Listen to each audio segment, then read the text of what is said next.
नकारात्मक शक्तियाँ नहीं रहती, वो लोग स्वयं उनको निमंत्रण करते हैं, उनको स्वयं निमंत्रण देते हैं कि हमारे घर में आओ और हमारा संहार करो, हमें परेशान करो।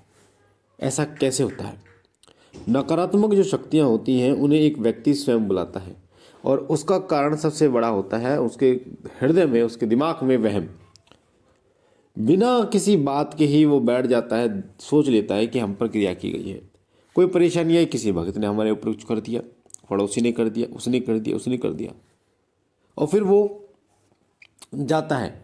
वो जब जाता है भक्तों के पास, तो भगत कई जो ऐसे महारथी हैं जो बोल देते हैं हाँ यार आपके ऊपर तो कुछ किया गया है, और फिर उसको वो कुछ देते हैं, बबूत देते हैं, कुछ देते हैं, और उन चीज़ों में उनकी शक्तियाँ समाहित होती हैं। और वो फिर जब घर में छिड़काव करता है या कुछ ही करता है उन शक्तियों का, तो वो शक्तियाँ फिर उस घर को पकड़ लेती है और फिर उनको खाने के लिए चाहिए, तृप्त होने के लिए चाहिए, और फिर वो आपके घर से भक्षण करते हैं।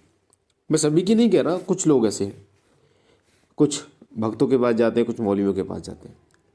अधिकतर तो मौलवी और भगत और जो तांत्रिकों ने, इन्होंने गंदगी फैल रखी है। एक व्यक्ति मेरे पास आया और वो कह रहा है कि मेरी चाची ने मेरे ऊपर करा रखा है, कोई तंत्र करा रखा है, हमारे घर में परेशानियां रहती हैं। और फिर उसकी चाची जो है वो कुछ दिन बाद आई और उसने बोला कि जो लड़का था वो उसकी जेठानी का लड़का था, कि इसने हमारे ऊपर कुछ करा रखा है, देखो। तो ये सब सोच की बात है। आपने जो सोच रखा है कि किसने क्या करा रखा है, ये सब फालतू फंड की बातें होती हैं।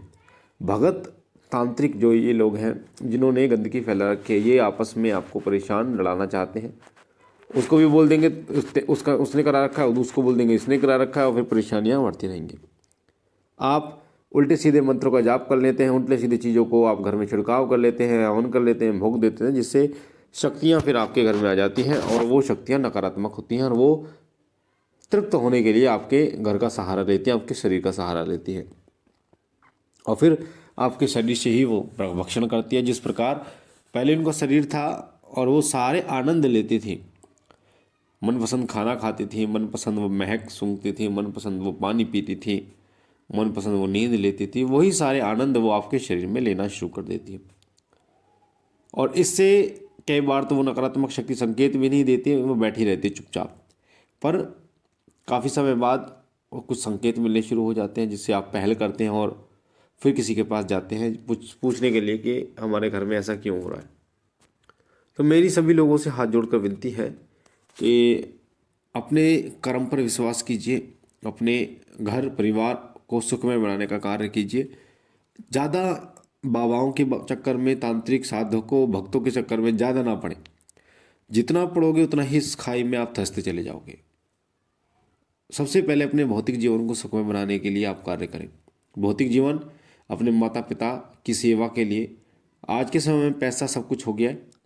पैसा अगर आपके पास नहीं है तो आप सुबह 7 बजे जाओगे और रात के 11 बजे तक ओवर टाइम करोगे अपने घर के खर्चे को दापने के लिए, और फिर आप सो जाओगे। आपके पास टाइम ही नहीं मिलेगा कि आप प्रभु का गुणगान कर सकें, भगवान का नाम जप सकें। तो पहले इस अपना काम ऐसा कीजिए। कई लोग जैसे सरकारी नौकरी की तैयारी कर रहे हैं, वो अपना कीजिए, दी तोड़ मेहनत कीजिए, अपना काम कर रहे हैं वो भी कीजिए, ताकि आप अपने भौतिक जीवन को सुखमय बन पाएँ। जब तक भौतिक जीवन सुखमय नहीं होगा, आध्यात्मिक नहीं बनेगा। और सुखमय का मतलब ये नहीं है कि सभी आनंदों में आप लैस हो जाएं, खो जाएं। कहने का मतलब है कि अपने उस समय को जो आपको भगवान को देना चाहिए, भगवान के नाम को में गुणगान को देना चाहिए, उस समय को आप निकाल पाएँ, इस लायक आप बन पाएँ। पूजा पाठ के लिए भी घी चाहिए, तेल चाहिए, धूप बत्ती अगरबत्ती चाहिए, भोग चाहिए। वो कहाँ से आएगा? वैसे ही आएगा जब आप काम करेंगे, जब आप मेहनत करेंगे।